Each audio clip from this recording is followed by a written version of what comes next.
ఈ ప్రాంత యువతకు ఉద్యోగావకాశాలు కల్పించడంలో ఎంపీ గడ్డం వంశీకృష్ణ కృషి చేయాలన్నారు పెద్దపల్లి ఎమ్మెల్యే చింతకుంట విజయరమణారావు.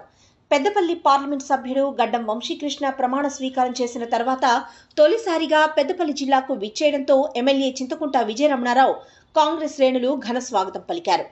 సుల్తానాబాద్లో కాకా వెంకటస్వామి విగ్రహానికి పూలమాలలు వేసి ఘన నివాళులర్పించారు. పెద్దపల్లి పార్లమెంటు నియోజకవర్గంలో తాత, తండ్రి, మనవడు మూడో తరం పరిపాలించడం గొప్ప విషయం అన్నారు ఎమ్మెల్యే విజయరమణారావు. అనంతరం పలువురు వంశీకృష్ణకు శుభాకాంక్షలు తెలిపారు. నీట్ ఎగ్జామ్పై విద్యార్థులకు న్యాయం జరిగే విధంగా పార్లమెంట్లో గొంతు ఎత్తుతామన్నారు పెద్దపల్లి ఎంపీ గడ్డం వంశీకృష్ణ. పెద్దపల్లి పార్లమెంటు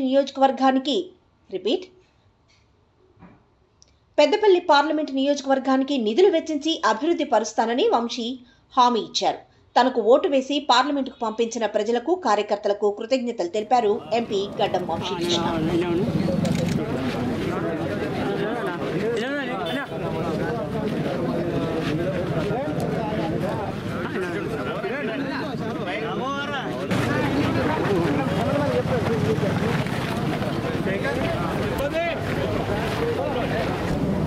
వారి నాయకత్వంలో ఈ పార్లమెంటు నియోజకవర్గంలో తప్పకుండా ప్రజలకు కానీ, ముఖ్యంగా యువతకు కానీ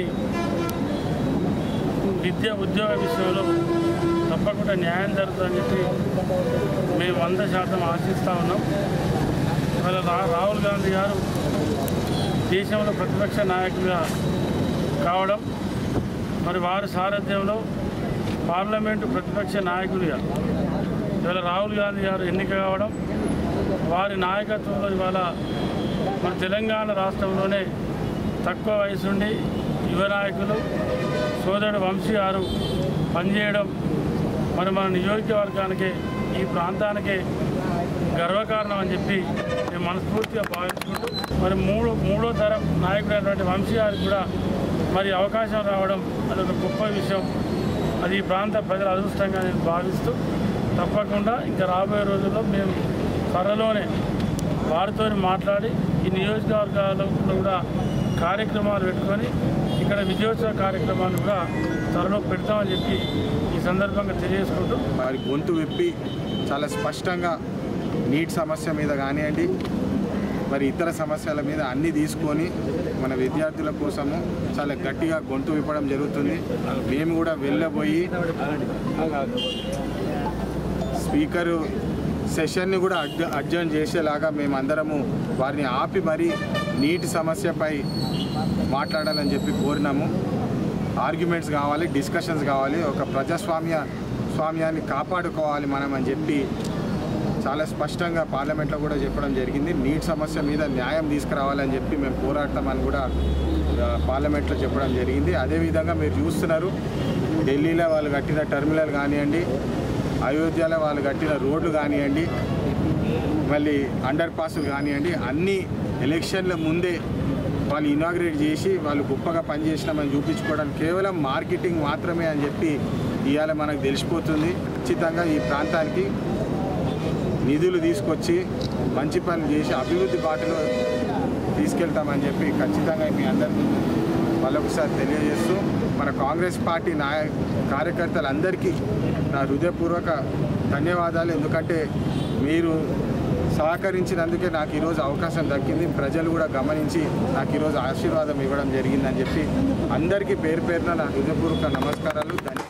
పెద్దపల్లి జిల్లా సుల్తానాబాద్లోని ప్రాథమిక సహకార సంఘం ఆవరణలో కాంగ్రెస్ ప్రభుత్వం రైతులతో రైతు భరోసాపై ప్రత్యేక సర్వసభ్య సమావేశం సొసైటీ చైర్మన్ శ్రీగిరి శ్రీనివాస్ అధ్యక్షతన నిర్వహించగా ఈ కార్యక్రమానికి ముఖ్య అతిథిగా డీసీఓ రామానుజాచార్యులు, ఎంపీపీ బాలాజీరావు హాజరయ్యారు.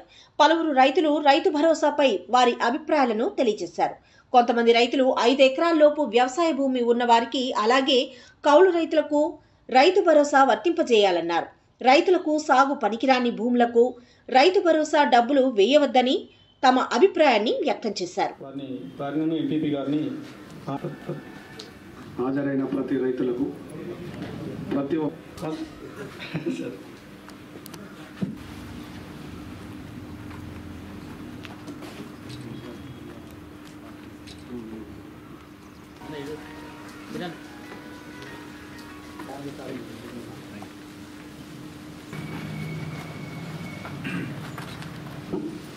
రైతు బంధు అనేటువంటి పథకానికి సంబంధించి రైతుల యొక్క అభిప్రాయాలు తెలుసుకోవాలి, దాన్ని మెరుగుపరిచి మునుముందు ఇంకా శ్రేష్టమైన పద్ధతిలో అమలు పరచాలనేటువంటి ఒక ఉద్దేశం చొప్పున రైతుల యొక్క అభిప్రాయం ఏముంది, ఇది అమలు చేస్తున్నటువంటి తీరు లోపల మార్పులు చేర్పులు ఏమైనా అవసరం ఉంటే కనుక మీరు క్షేత్రస్థాయిలో ఉండి అన్ని సాధక బాధకాలు తెలిసినటువంటి రైతు వర్గానికి చెందినటువంటి సభ్యులు కాబట్టి మన సంఘ సభ్యులు కనుక మీ యొక్క అభిప్రాయాలన్నీ కూడా నిర్మోహమాటంగా ఈ రైతు బంధు పథకాన్ని అమలు చేయడం లోపల ఏమైనా మార్పులు చేర్పులు తీసుకొని రావాల్సినటువంటి అవసరం ఉన్నదా, ఉంటే కనుక ఏ రకమైనటువంటి మార్పు అవసరమైనటువంటి మీరు చెప్పండి. ఆ కౌలు రైతులకు వెంటనే చెందే విధంగా మరి భూమి చేసుకునేటోళ్ళకు కష్టపడతారు కాబట్టి ఈ రైతు బంధు అనేది వాళ్ళకే చెందాలి, 10 ఎకరాల లోపున్నోళ్ళకే చెందాలి. ఇక ఈ రైతు బంధు గుట్టలు చెట్లకు వీటికి ఇచ్చి కూడా అనవసరం. కాబట్టి ఆ 10 ఎకర్ లోపలికి ఇస్తేనే బాగుంటుంది రైతు బంధు, ఎందుకంటే సన్నకారు రైతులే బాగున్నారు. 10 ఎకరాల వరకు ఇవ్వచ్చు, కాకపోతే వాళ్ళు కూడా ఉన్నోళ్ళే. నా అభిప్రాయం సన్నకారు రైతు 5 ఎకరాలు ఉన్నోళ్ళకే ఇవ్వాలి. రైతు బంధు అంటే ఓన్లీ 5 ఎకరాల వరకే ఇస్తే బాగుంటుందని నా యొక్క అభిప్రాయం. అదేవిధంగా పట్టా ఉంటుంది, అది ఇండస్ట్రీ రైతు అన్నాడు పోయే వరకు అది ఎంక్వైరీ చేసి అది రైతు పొలం చేస్తాడా చేస్తలేదా అనేది ముఖ్యంగా ఇంపార్టెంట్. పని చేసిన వ్యక్తికి అక్కడ ఎవరు వ్యవసాయం చేస్తే ఆ రైతుకే సంబంధించి ఈ బంధు ఇస్తే బాగుంటుందని. ఆగులో ఉన్న పట్టా కూడా రైతు బంధు వస్తుంది. మామిడి తోటలు, పండ్ల తోటలు, ఏ తోటలు ఉన్న వాళ్ళు కూడా రైతు బంధు వస్తున్నది. కుంట్ల చెర్ల ఉన్న భూముల వాళ్ళకు కూడా రైతు బంధు వస్తున్నారు. 5 ఎకరాల వరకు ఇస్తే సరిపోతుంది. చెట్లకు గుట్టలకు వద్దు, వాగులు వంకలకు వద్దు, సాగయ్యే భూమికే ఇవ్వాలి. కౌలు రైతుకి ఇస్తే చాలా మంచిది, కష్టం చేసేటోడికి ఫలితం చెందాలి. 10 ఎకరాల రైతుల వారికి కూడా ఇస్తే అందరికి బాగుంటుంది. 5 ఎకరాల లోపు అందరికి రైతులకు రైతు బంధు ఇస్తే మంచిగా ఉంటుంది. అందులో కౌలు రైతులకు కూడా ఇవ్వాలి. కౌలు రైతులకు ఇస్తూ ఇచ్చిన యజమానికి ఇవ్వాలి, కౌలు రైతుకి ఇవ్వాలి. రైతు బంధు 5 ఎకరాల లోపు ఉన్న రైతులకే ఇవ్వాలి. ఉన్నటువంటి బడ్జెట్ ఎంత కేటాయిస్తారు, ఎంతవరకు ఇవ్వగలుగుతారు అనేది మరి వాళ్ళు నిర్ణయించుకొని చేయాల్సినటువంటి అవసరం ఉంటుంది. రైతులు చెప్తారు కొంత 15 ఎకరాలు ఉండొచ్చు, 10 ఎకరాలు ఉండొచ్చు, 5 ఎకరాలు ఉండొచ్చు. అది బడ్జెట్ ఏదైతే మనం కేటాయిస్తామో బడ్జెట్ ప్రకారమే ఇవ్వాల్సిన అవసరం ప్రభుత్వం మీద ఉంటుంది. 10 ఎకరాలు అంటాం కావచ్చు, కానీ ఆ బడ్జెట్ అంత వెళ్తుందో తెలియదు, అన్ని పైసలు ఉన్నాయో లేవో తెలియదు. ప్రభుత్వ పరంగా నిర్ణయం తీసుకోవడం అవసరం ఉన్నది. రైతు బీమా అయితే ఉందో కంటిన్యూగా ఇవ్వాలని చెప్పి కోరుకుంటాం. పెద్దపల్లి జిల్లా ఓదల మండలం కోమిర గ్రామంలో కాంగ్రెస్ పార్టీ మండల అధ్యక్షుడు మూల ప్రేమ్ సాగర్ రెడ్డి ఆధ్వర్యంలో కాంగ్రెస్ ప్రభుత్వం ఆగస్టు 15 లోపు 2 లక్షల రుణమాఫీ ప్రకటన నేపథ్యంలో సీఎం రేవంత్ రెడ్డి, మంత్రి శ్రీధర్ బాబు, ఎమ్మెల్యే విజయ రమణారావుకు పాలాభిషేకం చేశారు. అనంతరం బీఆర్ఎస్ పార్టీ నుండి కాంగ్రెస్ పార్టీలో పలువురు నాయకులు చేరగా వారికి కాంగ్రెస్ పార్టీ మండల అధ్యక్షుడు మూల ప్రేమ్ సాగర్ రెడ్డి కండువా కప్పి పార్టీలోకి ఆహ్వానించారు.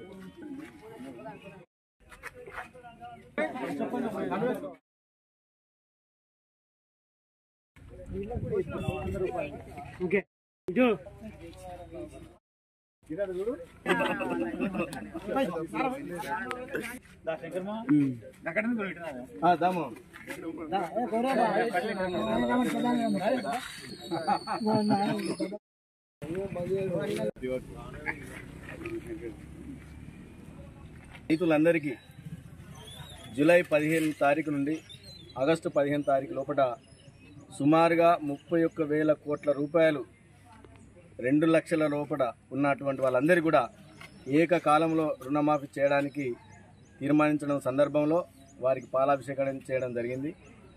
మరి గడిచినటువంటి 15 సంవత్సరాల క్రితం కాంగ్రెస్ ప్రభుత్వంలో డాక్టర్ వైఎస్ రాజశేఖర రెడ్డి గారు ముఖ్యమంత్రి ఉన్నప్పుడు ఉమ్మడి రాష్ట్రం ఆంధ్రప్రదేశ్లో ఉన్నప్పుడు ఏకకాలంలో 1 లక్ష రూపాయల రుణమాఫీ చేయడం, 15 సంవత్సరాల తర్వాత ఆ మధ్యకాలంలో వచ్చినటువంటి ప్రభుత్వాలు, నాయకులు, ముఖ్యమంత్రులు అందరూ కూడా నమ్మించి మోసం చేసి రైతాంగాన్ని అంతా కూడా రుణమాఫీ చేస్తాం చేయలేదు అసలు.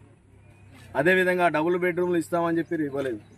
కనీసం పెళ్ళైన కొత్త జంటకి ఒక రేషన్ కార్డు అంటే కూడా ఆ రేషన్ కార్డు కూడా 10 సంవత్సరాలు ఒక రేషన్ కార్డు కూడా ఇవ్వలేదు. ఈరోజు ఇటువంటి వ్యక్తులు మనకు మన మండల ఎంపీపీ కానీ జెడ్పీటీసీ కానీ ఉన్నట్టయితే మండలం మనకు బాగుపడుతున్న ఆలోచన కూడా ప్రజల లోపల ఉంది. ఈరోజు ప్రత్యేకంగా ఈ ఎస్సీ కాలనీకి మినీ ఫంక్షన్ హాల్ అంటే ఒక 5 లక్షలతో మినీ ఫంక్షన్ హాల్ కూడా శాంక్షన్ చేయడం. ఏ ఆపద వచ్చినా కూడా పదవులు ఉన్నా లేకున్నా ఏ టైంలో ఎవరికైనా నేనున్నానని ముందు పడే వ్యక్తి ప్రేమ్సాగర్ రెడ్డి ఆధ్వర్యంలో మేము మళ్ళా పని చేయుటకు ముందుకు వచ్చినందుకు మాకు కూడా సంతోషంగా ఉన్నది. అతనికి పెద్ద పదవి రావాలని ఎమ్మెల్యే గారు దీన్ని దృష్టి ఉంచుకొని మంచి పొజిషన్లో ఉంచి ఇంకా అభివృద్ధికి మాతోటి కార్యక్రమాలు చేయించుకొని ఆయన ముందుకు నడుపుతూ మేము కూడా ఆయన వెనుక ఉంటామని కోరుకుంటూ పెద్దపల్లి జిల్లా కాల్వశ్రీరాంపూర్ మండలంలోని హుసేన్ మియా వాగు చివరి ఆయకట్టు రైతాంగానికి సాగు తాగునీటికి శాశ్వత పరిష్కారం చూపాలని జెడ్పీటీసీ వంగల తిరుపతి రెడ్డి కలెక్టర్ శ్రీహర్షకు వినతి పత్రం అందజేశారు. నూతనంగా వచ్చిన కలెక్టర్ శ్రీహర్షను మర్యాదపూర్వకంగా కలిసి శాలువతో సన్మానించి పుష్పగుచ్చం అందజేశారు. హుసేన్ మియా వాగును నమ్ముకొని రైతులు పంటలు సాగు చేసుకుంటున్నారని, వాగులోకి సాగునీరందక ఏటా సుమారు 35,000 ఎకరాల ఆయకట్టు యాసంగిలో ఎండిపోతుందని కలెక్టర్కు చెప్పారు. రైతాంగాన్ని దృష్టిలో ఉంచుకొని ఎస్ఆర్ఎస్పీ కాకతీయ కెనాల్ రేవెళ్ల వద్ద ఎస్కేఎల్ ద్వారా జూలపల్లి మండలంలోని పెద్దాపూర్ చెరువులోకి శాశ్వతంగా నీళ్లు విడుదల చేసి చెరువు మత్తడి ద్వారా హుసేన్ మియా వాగు నుండి చివరి ఆయకట్టు ప్రాంతమైన కాల్వశ్రీరాంపూర్కు సాగునీరందే విధంగా చూడాలని ఆయన కలెక్టర్ను కోరారు. అంటరానితనాన్ని రూపుమాపేందుకు ప్రతి ఒక్కరూ కృషి చేయాలని అన్నారు తహసీల్దార్ జాహిద్ పాషా. పెద్దపల్లి జిల్లా కాల్వశ్రీరాంపూర్ మండలం కూనారం గ్రామంలో పౌర హక్కుల దినోత్సవ గ్రామ సభ నిర్వహించారు. ఈ కార్యక్రమానికి తహసీల్దార్ జాహిద్ పాషా, ఎంపీపీ నూనెట్ సంపత్, ఎంపీడీఓ రామ్మోహనాచారి హాజరయ్యారు. గ్రామంలోని ప్రతి పౌరుడు సమానత్వంతో మెలగాలన్నారు. కుల మత వర్ణ విభేదాలు లేకుండా అన్ని వర్గాల ప్రజలు స్నేహభావంతో ఉండాలన్నారు. ప్రభుత్వం దళితుల కోసం ప్రవేశపెడుతున్న పథకాలను వినియోగించుకోవాలని, ప్రతి ఒక్కరూ అత్యున్నత స్థాయికి ఎదగాలని, అందరూ చదువుకొని సమాజ అభివృద్ధిలో భాగస్వామ్యం కావాలని సూచించారు.